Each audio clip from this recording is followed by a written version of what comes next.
주시는 하나님의 말씀은 신명기 34장 7절 말씀과 여호수아 24장 29절 말씀입니다. 모세가 죽을 때 나이 120세였으나 그의 눈이 흐리지 아니하였고 기력이 쇠하지 아니하였더라. 이 일 후에 여호와의 종 눈의 아들 여호수아가 110세에 죽음에. 아멘.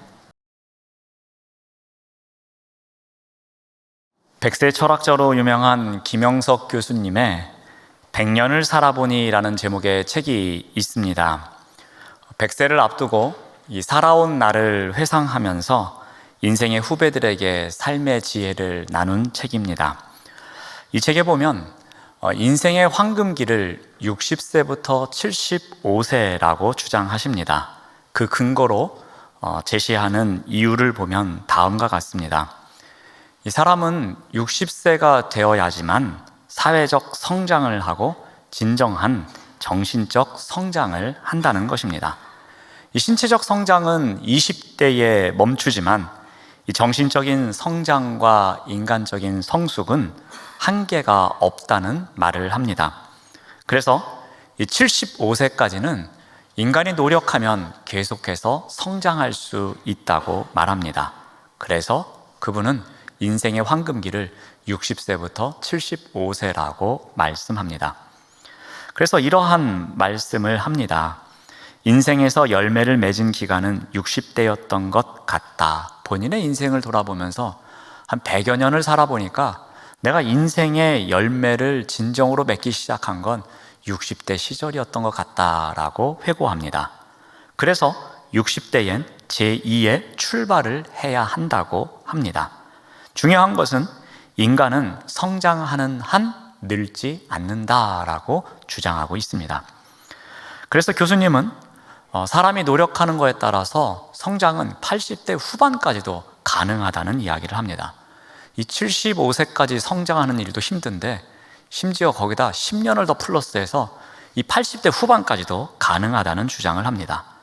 자, 그러면서 이 젊은이들을 책망하는데 어떻게 하는가 하면은 요즘 너무 일찍 성장을 포기하는 젊은 늙은이들이 많다, 이렇게 말씀합니다. 아무리 40대라 하더라도 공부를 하지 않으면 또 일을 포기하면 녹슨 기계와 같다고 이야기도 합니다. 그러면서 예를 들어서 김수환 추기경 말씀을 합니다. 김수환 추기경은 86세까지 이 본인의 일을 감당했노라고 이야기합니다. 이 김영석 교수님은 이 책에서 성장을 위해서 필요한 것을 여러 가지 말씀하시는데 그 중에 두 가지만 소개하도록 하겠습니다. 하나는 이 공부를 해야 한다는 것입니다. 무엇이든지 공부하라는 표현을 사용합니다. 특히 독서를 통한 공부를 강조하고 있습니다. 이 제2의 인생을 위한 준비는 공부를 통해서 해야 되는데 그 가장 중요한 과정이 독서라고 이야기를 합니다. 자, 그런 면에서는 우리가 성경 공부를 열심히 하는 것, 그리고 성경 통독을 열심히 하는 것, 이 또한 김영석 교수님이 말씀하시는 공부와 일맥상통하지 않나 생각도 해봅니다. 자, 또 하나 강조하는 것이 무엇이냐면 일이 있어야 한다는 것입니다. 여기서 말하는 일은 어떤 수입을 창출하는 일도 포함해서 봉사까지도 이야기를 합니다. 그러니까 수입을 내는 일을 할 수 없다면 작은 봉사를 통해서 일이 주는 보람을 찾아보라는 것입니다. 여러분, 그 영국의 유명한 존 스토트 목사님도 90세가 되었을 때에도 이 자신의 맡은 일이 말씀을 지키고 말씀을 연구하고 말씀을 가르치고 말씀대로 살아내는 것이라고 합니다. 그래서 그분의 삶이 끝나는 그 시간까지도 이 일을 위해서 살아냅니다. 자신은 하나님의 진리를 맡은 청지기다. 그래서 그 청지기로서의 일을 마지막까지 해야 한다고 주장하셨던 분입니다. 그래서 마지막 순간까지도 기도하고 말씀을 연구하고 그 말씀을 가르치려고 하고 또 그 말씀에 대한 책을 쓰려고 하고 또 아울러 노동까지 그렇게 꽉 찬 시간을 날마다 보내곤 했습니다. 잠깐 개인적인 이야기지만 저희 아버지 이야기를 말씀드리고자 합니다. 이 어버이날을 맞이해서 어머니 이야기를 하면 제가 눈물을 흘릴 것 같아서 이번에는 컨셉을 아버지로 바꿨습니다. 저희 아버님께서는 전에도 한번 말씀드린 적이 있지만 김영석 교수님보다 한 10년 젊으십니다. 김영석 교수님이 1920년생이시고 저희 아버님이 1930년생이십니다. 근데 저희 아버님도 공부를 열심히 하시는 분이십니다. 은퇴하신 이후에도 지금까지도 공부를 열심히 하십니다. 바르트가 이야기했던 것처럼 언제나 한 손에는 성경을, 그리고 한 손에는 신문을 놓지 않는 분이십니다. 한때는 하루에도 성경을 5시간, 6시간씩 통독을 하셨지만 지금은 많이 건강이 안 좋아지셔서 한 2시간 정도 통독을 하신다고 합니다. 그나마 건강이 안 좋아지셔서 2시간을 통독하시는 겁니다. 자, 그러면서 언젠가는 또 이런 말씀도 하십니다. 성경을 읽을수록 새로운 것을 많이 깨닫는다고, 성경을 읽을수록 인생의 깊이를 배워간다고, 성경을 읽을수록 새로운 것이 많이 보인다고, 그러면서 아들인 저에게 성경을 많이 읽으라고 말씀하십니다. 또한 저희 아버님은 일을 좋아하시는 분이십니다. 이런 말씀을 드려도 되는지 모르겠지만 이 은퇴하신 이후에도 한 10여 년 정도 아르바이트를 하신 적이 있습니다. 이 목사로 은퇴하다 보니까 할 일이 없을 텐데 이 동네에 있었던 그 태극당 예식장이라고 유명한 예식장이 있었습니다. 그분의 어떤 분이 동네에 이 은퇴하신 목사님이 있다는 걸 알고 그 당시에 결혼할 때에 주례가 없는 사람들을 대신 주례를 해주는 알바를 하신 적이 있었습니다. 그래서 토요일이면 늘 양복을 입으시고 그리고 목욕을 깨끗하게 하시고 준비하셔서 그 주례 알바를 하셨던 적이 있습니다. 작은 것 하나라도 구입하실 때에 동네 마트에서 구입할 수 있는 것이 있는데 그럼에도 불구하고 멀리 있는 도매시장을 이용하시는 경우도 많이 있습니다. 그곳을 오가며 그곳을 오가는 가운데에 운동하는 재미로, 그 일하는 재미로 그것을 하시곤 합니다. 또 몸이 점점 쇠약해지시면서 하시는 말씀이 내가 마지막까지 할 수 있는 유일한 일은 기도뿐이라고 말씀하십니다. 그래서 기도하는 시간을 더 많이 갖고자 하십니다. 아무튼 어떠한 것이든 일을 하시려고 하시는 분입니다. 제가 조금 전에 말씀드린 김영석 교수님의 이야기, 그리고 개인적이지만 저희 아버님의 이야기, 이것은 어떻게 보면 우리의 부모 세대가 살아온 모습이기도 합니다. 공부할 기회가 있으면 그것이 아무리 작은 것일지라도, 그리고 아무리 하찮은 것일지라도 그 공부를 위해서 열심히 살아오신 세대입니다. 그리고 마지막까지도 자녀들을 위해서, 이웃을 위해서 최선을 다해서 내가 무슨 일이라도 해야겠다는 마음을 갖는 분들이 바로 우리의 부모 세대입니다. 어떻게 보면 우리가 물려받아야 할 가장 좋은 전통이기도 합니다. 이러한 좋은 전통을 우리가 잘 지켜나가는 가운데 우리의 가정과 우리의 교회 공동체를 우리가 온전히 세워갈 수 있을 것입니다. 근데 성경에도 이러한 이야기가 나옵니다. 오늘 본문에 부모 세대의 대표인 한 사람, 그리고 다음 세대의 대표인 한 사람의 이야기가 나옵니다. 오늘 본문에 하나님이 부르시는 그날까지 이 부모 세대로서 멋진 인생을 살아낸 한 사람이 있습니다. 120세의 나이에도 불구하고 눈이 흐려지지 아니하였고 기력이 쇠하지 않았던 모세가 나옵니다. 바로 부모 세대의 대표입니다. 또한 다음 세대의 대표는 누구입니까?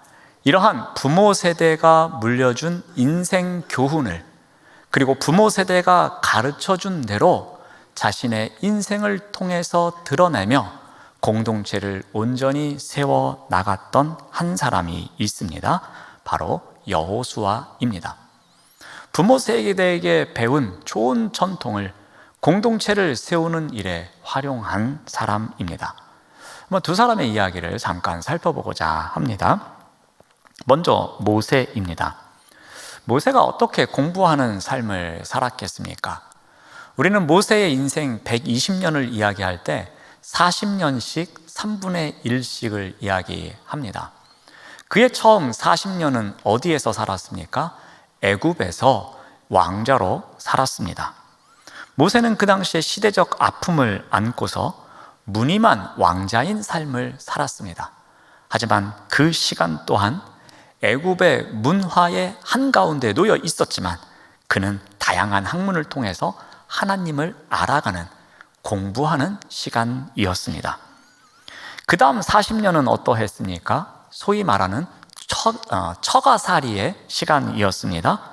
도망자의 삶이었지만 미디안 광야에서 하나님을 만나고 또 하나님을 알아가는 시간을 가졌습니다.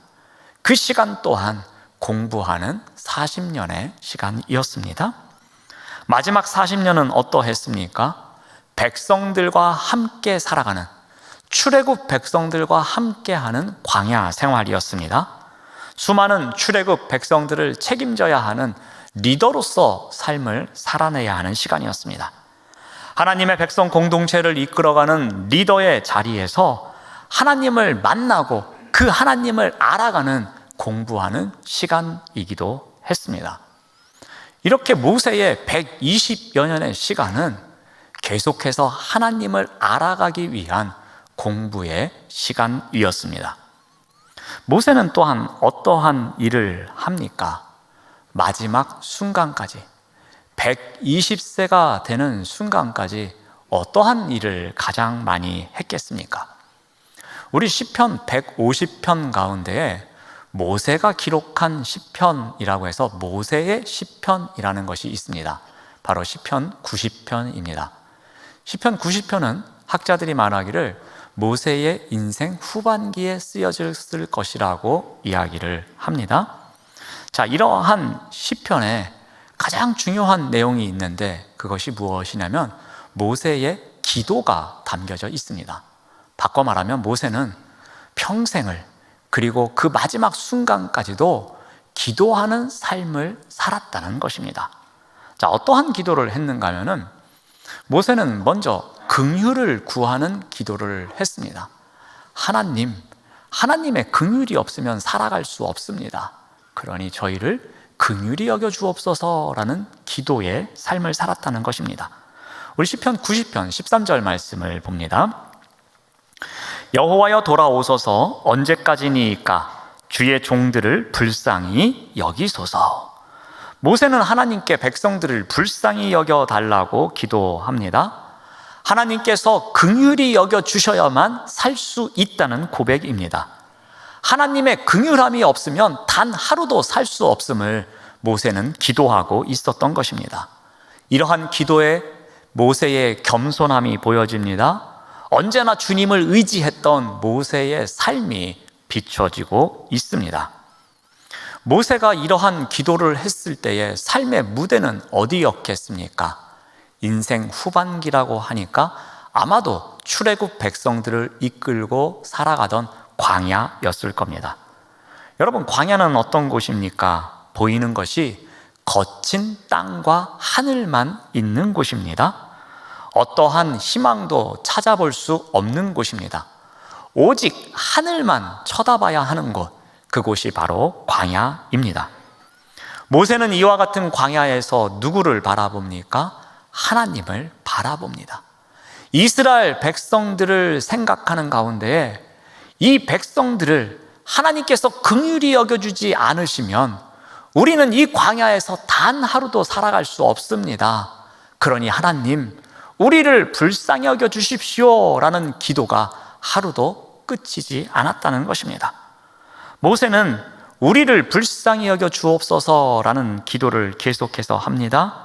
긍휼을 구하는 기도는 모세가 삶의 마지막 순간까지도 해야 하는 일이었습니다. 또한 모세는 어떤 기도를 합니까? 주님의 인자하심을 구하는 기도를 합니다. 우리 시편 90편 15절 말씀을 봅니다. 우리를 괴롭게 하신 날수대로와 우리가 화를 당한 연수대로 우리를 기쁘게 하소서라고 기도합니다. 모세는 지난 날을 돌아봅니다. 그토록 자신을 슬프게 했던 날들이 생각났을 것입니다. 크고 작은 어려움을 겪었던 사건들이 생각났을 것입니다. 눈물 흘린 날이 너무나도 많았음을 돌아봅니다. 그래서 모세는 기도합니다. 제가 이렇게 힘들게 살지 않았습니까? 우리 백성들이 지금까지 계속 어려움을 겪고 있지 않습니까? 이 슬픔을 더하면 그 연수가 엄청납니다. 그러니 하나님, 우리에게 기쁨을 허락하여 주옵소서라고 기도하고 있습니다. 이 많은 고통과 어려움을 이겨낼 수 있도록 우리에게도 기쁨 좀 주십시오라고 간절히 기도하고 있습니다. 그런데 이러한 기쁨을 누리기 위해서는 필요한 것이 있었습니다. 그것이 무엇인가 하면 14절에서 이렇게 말합니다. 아침에 주의 인자하심이 우리를 만족하게 하사 우리를 일생 동안 즐겁고 기쁘게 하소서라고 기도합니다. 우리가 일생 동안 즐겁고 기쁘게 살아가기 위해서는 아침마다 베풀어 주시는 주님의 인자하심이 있어야 한다는 것입니다. 주님의 인자하심이 없으면 우리가 기쁨을 누릴 수가 없다고 모세가 고백하고 있습니다. 그러니 우리를 기쁘게 하는 것은 우리를 배부르게 하는 것에만 만족하는 것이 아니라 우리의 사회적 지위가 아니라 하나님께서 베풀어 주시는 인자하심이 있어야 합니다 라고 기도하고 있습니다. 하나님의 인자하심을 구하는 기도 또한 모세가 삶의 마지막 순간까지도 했던, 하나님 앞에서 했던 바로 모세의 일이었습니다. 또한 모세가 어떻게 기도하는가 하면은 견고함을 구하는 기도의 자리로 나아갑니다. 시편 90편 17절 말씀을 봅니다. 주 우리 하나님의 은총을 우리에게 내리게 하사 우리의 손이 행한 일을 우리에게 견고하게 하소서. 우리의 손이 행한 일을 견고하게 하소서라고 기도하고 있습니다. 우리의 손이 행한 일을 견고하게 하소서라면서 두 번이나 반복해서 기도하고 있습니다. 제가 늘 말씀드리지만 성경에서 나오는 반복의 표현은 강조라고 말씀드렸습니다. 자신들이 행해 온 일, 그것이 무엇이 있겠습니까? 약속의 땅인 가나안을 향하여 나아가는 것이었습니다. 가나안 땅을 향하여 한 걸음씩 한 걸음씩 나아가는 일이었습니다. 이 일을 위해서 온 백성이 마음이 하나가 되어서 하루하루를 살아내고 있습니다. 우리의 손을 통해서 행한 일, 그리고 앞으로도 행해야 할 일, 그 일이 견고하게 해달라는 것입니다. 그 행한 일이 모래성처럼 어느 하루아침에 무너지는 것이 아니라 주님께서 그것을 견고하게 해달라고 이야기합니다. 그래서 기도문을 다시 보면은 우리의 손이 행한 일을 우리에게 견고하게 하소서라고 기도하고 있습니다. 이 견고하게 하는 일의 주체가 누구입니까? 백성들입니까? 모세입니까? 아닙니다. 바로 하나님이십니다. 하나님이 견고하게 해주셔야지만 우리가 이 행한 일을 통하여 주님께서 약속하신 그 일을 이룰 수 있습니다 라고 고백하고 있는 것입니다. 그러니 이 하나님께서 견고하게 세워주시기 위해서 필요한 것이 무엇이라고 합니까? 우리 16절 말씀을 봅니다. 주께서 행하신 일을 주의 종들에게 나타내시며 주의 영광을 그들의 자손에게 나타내소서. 자, 우리의 한 일, 이 백성들이 한 일, 그 일이 견고해지기 위해서는 무엇이 나타나야 한다고 합니까? 하나님께서 하시는 일이 나타나야 한다는 것입니다. 먼저 하나님께서 일을 하시고 하나님께서 하시는 일을 통해서 우리를 이끌어 가셔야지만 우리가 한 일이 견고해짐을 기도하고 있습니다. 견고함을 구하는 기도 또한 모세가 삶의 마지막 순간까지 해야 했던 일이었습니다. 자, 모세는 이스라엘 백성의 출애굽을 이끌었던 리더였습니다. 요즘 말로 이야기하면 탑 리더였습니다. 바꿔 말하면 부모 세대 중에 대표였습니다. 이와 같은 모세가 해야 했던 일은 무엇이었습니까? 먼저 하나님을 알아가는 공부였습니다. 120여 년의 시간, 애굽에 있든지 미디안 광야에 있든지 출애굽 백성들을 이끌고 살아가던 광야에 있든지 어느 곳에 있든지 그는 하나님을 알아가기 위한 공부를 끊임없이 했던 사람이었습니다. 그리고 그는 무엇을 합니까? 120세가 되는 그 순간까지, 그리고 눈이 아직도 건강해지고 기력이 쇠약해지지 않았던 그때에도 그는 무엇을 했습니까? 백성들을 위해서 기도합니다.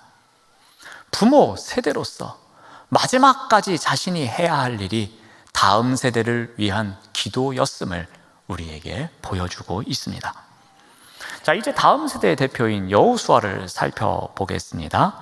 여호수아는 어떻게 살아냅니까? 그는 부모 세대가 어떻게 살았는지를 옆에서 봅니다. 그리고 부모 세대가 물려준 좋은 전통을 이어갑니다. 그리고 그것을 통해서 공동체를 세워 나갑니다. 자, 여호수아도 공부를 열심히 했던 사람 같습니다. 자, 어떤 공부를 합니까? 출애굽 백성들이 출애굽한 이후에 아직 성막이 완성되기 전이었습니다. 자, 이때 회집의 장소로서 사용되는 곳이 있었습니다. 그곳을 회막이라고 불렀습니다. 이 회막에서 하나님과 이스라엘 백성이 만난다는 믿음을 그들이 갖고 있었습니다. 자, 모든 백성이 이 회막 문에 구름 기둥이 생기는 것을 보면은 각자 머무는 장막 앞으로 나와서 이 회막을 향하여 서서 예배의 자리로 나아가곤 했습니다. 자, 그때 이 회막 안에 머물고 있던 사람이 있었습니다. 바로 모세였습니다. 모세는 이때 회막 안에서 마치 친구와 이야기하듯이 하나님과 대면하여 대화하였다고 성경은 기록합니다. 그런데 이러한 장소에 모세만 있지 않았습니다. 그러한 부모 세대의 대표인 모세를 바라보는 다음 세대의 대표인 여호수아가 있었습니다. 성경은 이 장면을 이렇게 기록하고 있습니다. 우리 출애굽기 33장 11절 말씀을 봅니다. 사람이 자기의 친구와 이야기함 같이 여호와께서는 모세와 대면하여 말씀하시되 모세는 진으로 돌아오나 눈의 아들 젊은 수종자 여호수아는 회막을 떠나지 아니하였다. 성경은 기록합니다. 여호수아는 밤낮으로 회막을 떠나지 않았습니다. 그리고 회막을 지키고 있었습니다. 회막을 지키던 여호수아는 그곳에서 무엇을 했습니까? 바로 그 회막에서 기도 공부를 열심히 하고 있었습니다. 그는 가까이에서 부모 세대의 대표인 모세를 지켜보았습니다. 그 모세는 하나님과 신실한 교제의 삶을 살아가고 있었습니다. 언제나 하나님의 임재를 경험하며 살아갑니다. 언제나 하나님의 음성을 듣고 있습니다.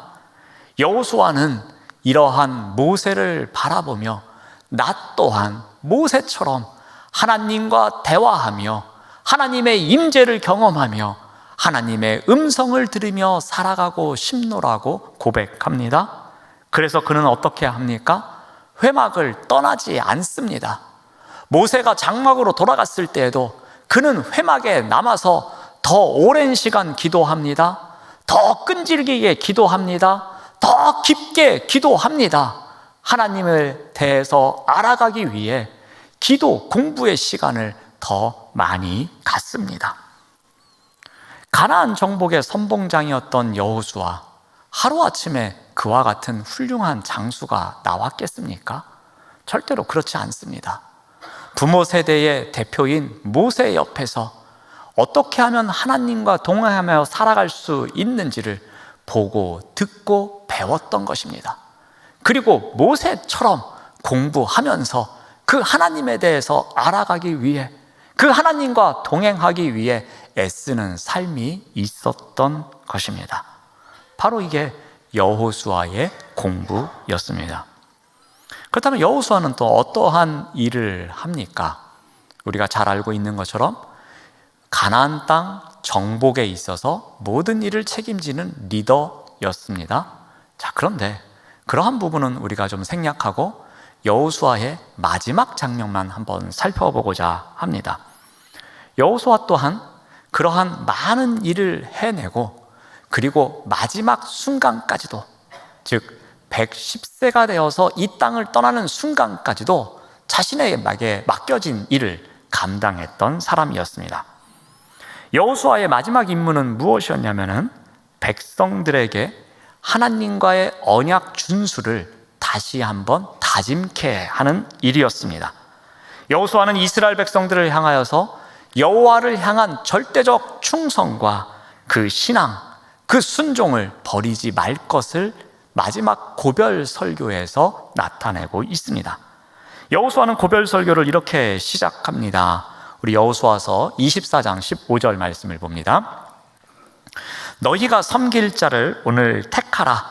오직 나와 내 집은 여호와를 섬기겠노라 라고 고백합니다. 여호수아는 먼저 말합니다. 고별 설교를 시작하면서 나와 내 집은 여호와를 섬기겠노라. 그러니 너희도 오늘날 선택하라고 강조합니다. 왜 오늘 택하라고 했겠습니까? 하루하루 살아가는 그 삶의 과정에서, 그 선택의 여정에서 항상 주님을 선택하고 주님의 말씀을 선택하고 주님의 일을 선택하라는 의미에서 오늘 선택하라고 가르쳐 줍니다. 백성들은 어떻게 합니까? 16절 말씀을 봅니다. 백성이 대답하여 이르되 우리가 결단코 여호와를 버리고 다른 신들을 섬기기를 하지 아니하겠습니다 라고 그들 또한 결단합니다. 절대 충성을 약속합니다. 날마다 여호와만을 섬기며 살아가겠노라고 고백합니다. 자, 그래서 이제 여호수아가 백성들에게 어떻게 합니까? 28절 말씀을 봅니다. 백성을 보내어 각기 기업으로 돌아가게 하였더라. 자, 하나님과의 언약을 재확인한 이후에 고별 설교를 마치고 백성들을 각자의 삶의 자리로 돌려보냅니다. 자, 그러고 나서 29절은 어떻게 시작합니까? 이 일 후에 여호와의 종 눈의 아들 여호수아가 110세에 죽었다라고 기록합니다.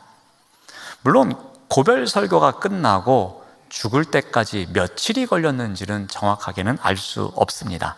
하지만 성경은 이 일 후에라는 표현을 통해서 이 일이, 그러니까 고별 설교가 끝나고 난 이후에 곧바로 여호수아가 삶을 마무리한 것을 알 수 있습니다. 충성스러운 하나님의 사람, 다음 세대의 대표였던 여호수아가 고별사를 전하고 이 일 후에 110세의 나이로 세상을 떠났음을 성경이 기록하고 있습니다. 바꿔 말하면 마지막 순간까지도 자신에게 맡겨진 일을 신실하게 감당한 여호수아의 모습을 볼 수 있습니다.